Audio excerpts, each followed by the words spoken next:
کیوں اتنا یہ زبان ہو گئی فلم انڈسٹری ہماری؟ میں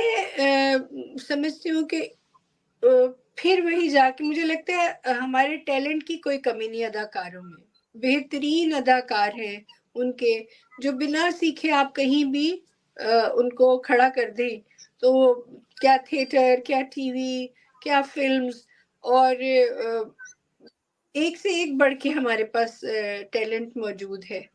لیکن آگے اس ٹیلنٹ سے جو کام لینے والے ہیں اس میں پہلا تو کام ہوتا ہے اسکرپٹ کا، اس کے بعد پھر اس کو ڈائریکشن کا، پروڈکشن کا، وہ ساری چیزیں مل کے اس اداکار کا اچھا استعمال کرتے ہیں، اس کو اس کے اصل ٹیلنٹ کو ابھارتے ہیں. لیکن اگر صرف ٹیلنٹ کچھ بھی نہیں کر سکتا، اسی طرح مجھے لگتا ہے تھیٹر کی بھی تباہی ہوئی کہ وہاں پہ بھی اب خالد عباس ڈار جیسے جو ہے وہ لوگ جو بہت ہی فنکار لوگ تھے اور وہ اپنے ڈرامے بھی بناتے تھے، اور اس طرح ہی فلموں کے اندر بھی جو ہے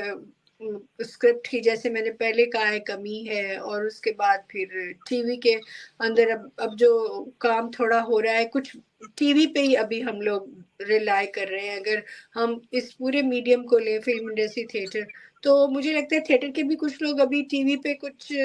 شوز میں جو ہے وہ بیٹھتے ہیں اور وہاں پہ وہ ہنسی مذاق کے پروگرامز کے اندر.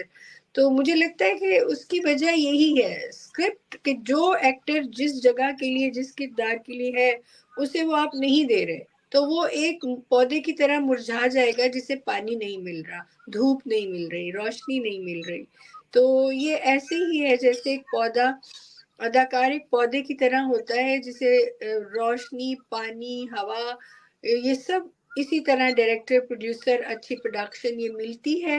اچھا رائٹر، تبھی وہ پھلتا پھولتا ہے.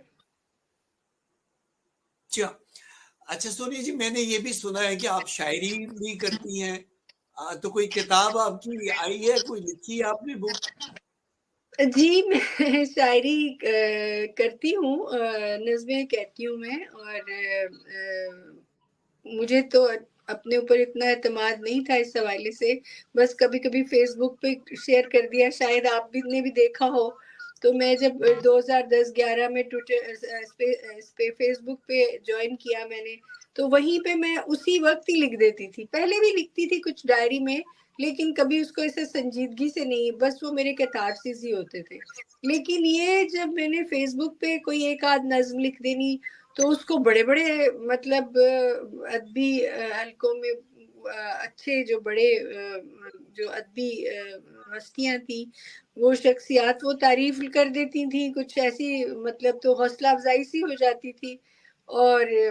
اسی بیچ میں ستیہ پال آنند، انہوں نے مجھے، وہ بھی مجھے میرے پاس فیس بک پہ تھے تو ہم فالو کر رہے تھے ایک دوسرے کو. انہوں نے مجھے میسج کیا، ان باکس کیا کہ سونیا ایسی 10-12 نظمیں لکھ دو تو مجھے بھیج دو، میں اس پہ لکھ دوں گا. مجھے تو کچھ یقین ہی نہیں آیا تو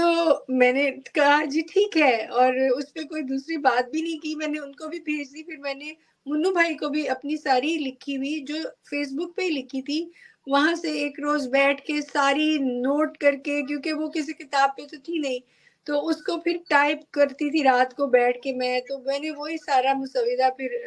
منو بھائی کو بھجوایا. انہوں نے پڑھی نظمیں تو مجھے کال آتا ہے کہ بہت اچھا ہے، اس کو چھپنا چاہیے. تو بس پھر انہوں نے اتنا کہا ہی نہیں، انیشیٹو لے کے پاکستان میں میری کتاب چھپوا بھی دی اور اس کی رونمائی بھی رکھ لی، اور میں پاکستان گئی اور حلقہ ارباب ذوق میں بھی جو ہے تھوڑی وہاں سے بھی پذیرائی ملی، اور جو پروگریسو جو ہمارے شاعر اور ادبی شخصیات تھے ان سے بھی جو ہے وہ پذیرائی ملی، دونوں کی طرف سے کتاب کی رونمائی ہو گئی. تو میں تو بیٹھے بٹھایا بس ایسے ہی کہہ لیں کہ منو بھائی کا ایک سر پہ ہاتھ تھا، تو ایک کتاب ہماری بھی چھپ گئی. اب دوسری کتاب چھاپنے کی میری تو ہمت نہیں، لیکن لکھتی میں رہتی ہوں. اور شکریہ ہے اصغر ندیم صاحب کا جنہوں نے حلقہ باب ذوق کی طرف سے اس کی صدارت کی تھی میری کتاب کی رونمائی کی، اور جو دوسری طرف انہوں نے ترقی پسند کی طرف سے منو بھائی نے، تو میری اس میں بہت سارے شاعر اور شاعرات نے میری کتاب پہ مضمون پڑھے، تو میرے لیے وہ ایک بہت ہی قیمتی اثاثہ ہے، اور میں سمجھتی ہوں کہ اس کے بعد ابھی اور ہمت نہیں کہ میں کتاب لکھوں، وہ اس کو ہی ابھی میں ڈائجسٹ کرنے کی کوشش کر رہی ہوں۔ اچھا سونیا جی، آپ ناروے میں مقیم ہیں اور میں دیکھتا رہتا ہوں کہ آپ بہت سارے جو سوشل ایشوز بھی، سماجی اور فلاحی کاموں میں بھی آپ حصہ لیتی رہتی ہیں۔ سونیا جی، آپ کیا سمجھتی ہیں کہ وہاں پہ اوورسیز پاکستانیوں کے کیا مسائل ہیں جس میں حکومت کو پاکستان کے حوالے سے آپ بات کر رہے ہیں؟ اوورسیز پاکستانیز کے حوالے سے کہ ان اوورسیز کو پاکستانی، دیکھیں اوورسیز پاکستانی تو بیچارے ایک طرح سے اپنی جڑوں سے اکھڑے ہوئے ہوتے ہیں، وہ پاکستانی بھی رہنا چاہتے ہیں، وہ مسلمان بھی رہنا چاہتے ہیں، وہ تھوڑی ترقی پسند بھی ہوتے ہیں کہیں نہ کہیں، تو وہ جو ان کا جو ایک کنفیوژن ہے وہ بہت ہی